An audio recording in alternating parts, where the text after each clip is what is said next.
Vous avez passé un entretien. Vous êtes sorti de la pièce en pensant « Yes, je pense que c'est pour moi ». Et vous n'avez jamais eu retour. Ou pire, un mail poli qui dit « Nous avons retenu un autre profil. Qu'est-ce qui s'est passé ?» Je pense à Laure. Elle a créé une boutique d'e-commerce il y a 3 ans, de mode responsable. Elle a tout géré. Les fournisseurs, le site, la logistique, les réseaux sociaux, les pics de commandes, les retours, les périodes creuses. Elle a fermé après la naissance de son 2e enfant. Et elle postule maintenant à des postes de responsable marketing digital. 3 entretiens, 3 processus, 0 offre. Quand je lui ai demandé ce qu'elle pensait qui est en train de se passer, elle m'a dit « Je ne comprends pas. En entretien, ça se passe bien. Et après, plus rien. Je me demande si c'est mon profil qui pose problème. » Ce n'est pas son profil qui pose problème. Je m'appelle Jennifer Alidor. Je suis diplômée de l'ESSEC. J'ai évolué dans des environnements exigeants.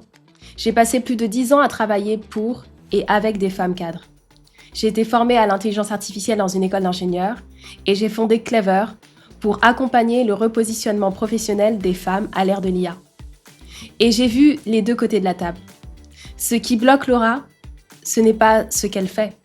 C'est ce que le recruteur pense de ce qu'elle a fait. Et il ne lui dit pas. Parce qu'il ne peut pas. Ou parce qu'il ne sait pas lui-même que c'est ce qui le bloque. Aujourd'hui, je vais vous dire ce qu'il pense vraiment.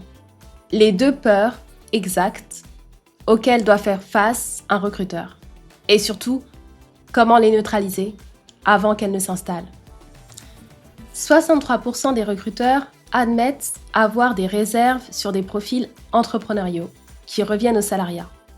Seulement 12% posent la question directement en entretien. Et ce n'est pas moi qui le dis, ce sont les sources de LinkedIn. 63% avec des réserves et 12% qui le disent. Ça signifie que 51% des recruteurs ont une inquiétude et ne vous la communiquent pas. Ils vous font passer en entretien, la conversation se passe bien, et ils choisissent quelqu'un d'autre, sans vous expliquer pourquoi. Voici ces 2 peurs, exactement comme elles existent dans la tête du recruteur, même s'il ne vous les formulera jamais ainsi. Peur numéro 1, elle ne va pas supporter la hiérarchie. Voilà ce qu'il pense, en silence. Vous avez dirigé pendant 3 ans, vous avez décidé seul, vous avez imposé votre rythme, personne ne vous a dit non, ou si quelqu'un vous a dit non, c'était vous qui aviez le dernier mot, et maintenant. Il va vous demander de rendre compte à un manager, à un supérieur, à une hiérarchie, d'accepter des décisions avec lesquelles vous n'êtes probablement pas en accord, de rester quand le premier désaccord arrive.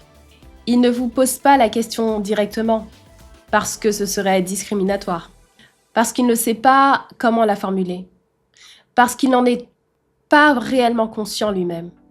Mais la peur est là, et elle influence sa décision, silencieusement. Peur numéro 2. Son business a échoué. Voilà la 2e.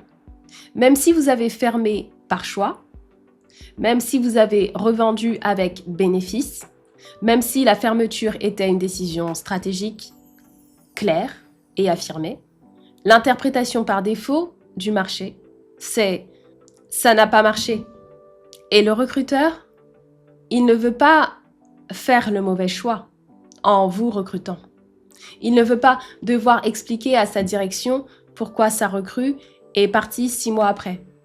Il protège sa position. Ces 2 peurs, elles ne sont pas justes. Elles ne sont pas rationnelles, mais elles sont bien réelles. Et tant que vous ne les neutralisez pas, elles décident à votre place. Neutralisez la peur avant qu'elle ne s'installe. C'est votre levier. La solution n'est pas d'espérer que le recruteur ne pense pas ça. La solution n'est pas d'attendre qu'il vous donne sa chance. La solution, c'est de neutraliser les 2 peurs vous-même, avant qu'il ait le temps de les formuler. Voici comment. Reposez le cadre. 2 formulations distinctes. à intégrer dès maintenant dans votre pitch, ou dans votre lettre de recommandation, ou dans les 2 premières minutes de chaque entretien. Si le recruteur pense « elle a décidé seule pendant 3 ans, elle ne va pas accepter qu'on lui dise non », vous dites « ce que j'ai appris en dirigeant ma structure, c'est la valeur de décider avec les bonnes personnes. J'ai appris à m'entourer de compétences que je n'avais pas, à déléguer ce que je ne maîtrisais pas et à m'appuyer sur des expertises extérieures. Ce n'est pas l'indépendance qui m'a définie, c'est la capacité à construire avec les autres. C'est exactement ce que je cherche maintenant dans un contexte d'entreprise. Vous avez reposé le cadre et vous avez fait 2 choses en même temps. Il répond à la peur posée, non exprimée, et il vous positionne. L'entrepreneuriat comme une école de collaboration, pas comme une école de solitude. Le recruteur pense, si sa première entreprise n'a pas marché, elle va peut-être faire pareil ici. Vous dites, j'ai choisi de fermer au moment où j'aurais pu continuer, en m'épuisant à maintenir quelque chose qui ne m'apportait plus la croissance que je visais. Ce choix dit quelque chose d'important sur ma façon de travailler. Je ne m'accroche pas à ce qui ne performe plus, je prends des décisions difficiles quand les indicateurs le demandent. C'est exactement la posture que j'apporte ici. Et ça fait toute la différence. Vous avez reposé le cadre, et c'est encore plus fort, parce qu'il prend la fermeture comme une preuve de plus de votre jugement stratégique. Ce sont les personnes qui s'accrochent à ce qui ne fonctionne pas qui font peur aux recruteurs, pas celles qui savent quand s'arrêter. Et ça fait toute la différence. De savoir poser ces 2 cadres vous permettra de vous sortir des biais de perception. Vous n'avez pas besoin de sortir la défense, vous attaquez d'abord, avant la question, avant la peur. Vous posez un nouveau cadre sur l'inconscient du recruteur et vous l'aidez à se forger une position positive de ce que vous êtes et de ce que vous faites. Vous ne laissez pas la peur occuper cet espace. Vous pouvez utiliser l'intelligence artificielle pour vous entraîner. L'enjeu ici, c'est pas juste de comprendre les peurs, c'est de s'entraîner à les neutraliser en conditions réelles. Prompt numéro 1, à utiliser par exemple avec ChatGPT, montrez la simulation en live possible. C'est-à-dire, vous vous positionnez sur un entretien à venir, comment vous pouvez désamorcer cette peur du choix et de la décision seule, au vu de votre parcours, de votre expertise et de vos expériences. Il faut les avoir dans le corps, pas dans les notes. Pas dans la tête, mais dans le corps, pour pouvoir les placer naturellement en entretien réel. Sans pression, sans avoir l'air de réciter. Vous pouvez ajouter ce prompt. Tu joues le rôle d'un recruteur qui reçoit une candidate ex-entrepreneuse pour un poste visé. Tu as 2 inquiétudes non dites. Est-ce qu'elle va accepter la hiérarchie?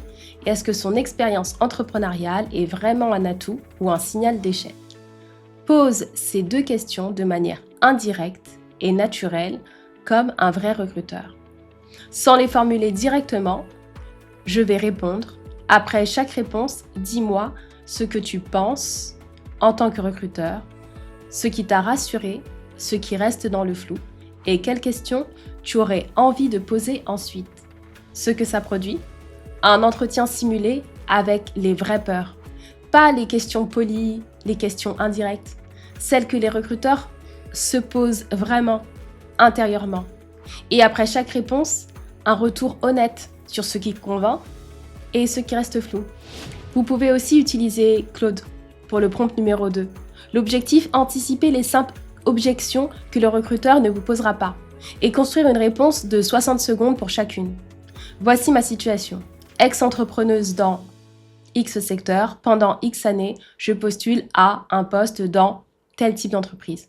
Je veux anticiper les 5 objections les plus probables qu'un recruteur ne me posera pas directement, mais qui influenceront sa décision.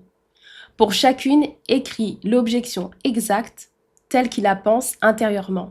Puis, donne-moi une réponse de 60 secondes qui transforme cette objection en avantage. Chaque réponse doit s'intégrer naturellement dans un entretien sans sonner comme une défense. Ce que ça produit? 5 armures pour les 5 peurs que vous ne verrez pas venir. Formulées dans votre langage. prêt à être placé au bon moment, sans avoir l'air d'anticiper une attaque. Ces deux prompts ensemble vous mettent dans la tête d'un recruteur, avant l'entretien. Pour la première fois, vous n'attendez plus d'être évalué, vous évaluez d'abord. Et ça fait toute la différence. La plupart des femmes dans votre situation font la même chose. Elles passent leurs entretiens, elles répondent aux questions, elles attendent et elles ne comprennent pas pourquoi ça ne se concrétise pas. Les femmes qui décrochent les bons postes, elles font autre chose. Elles n'attendent pas que le recruteur leur donne sa confiance. Elles construisent cette confiance avant qu'il ait eu le temps d'avoir peur.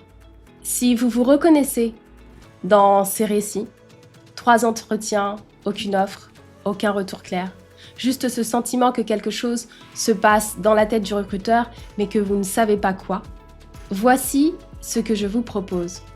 Vous pouvez dès maintenant faire un diagnostic pour savoir concrètement où vous en êtes dans votre repositionnement professionnel, pour identifier précisément les objections que votre profil déclenche et construire un nouveau cadre qui les neutralise. Dans votre langage, pour votre poste cible et pour votre marché spécifique. Parce que le recruteur a 2 peurs. Il ne vous les dira jamais. Mais maintenant, vous les connaissez. Vous êtes une leader, alors bienvenue chez Clever.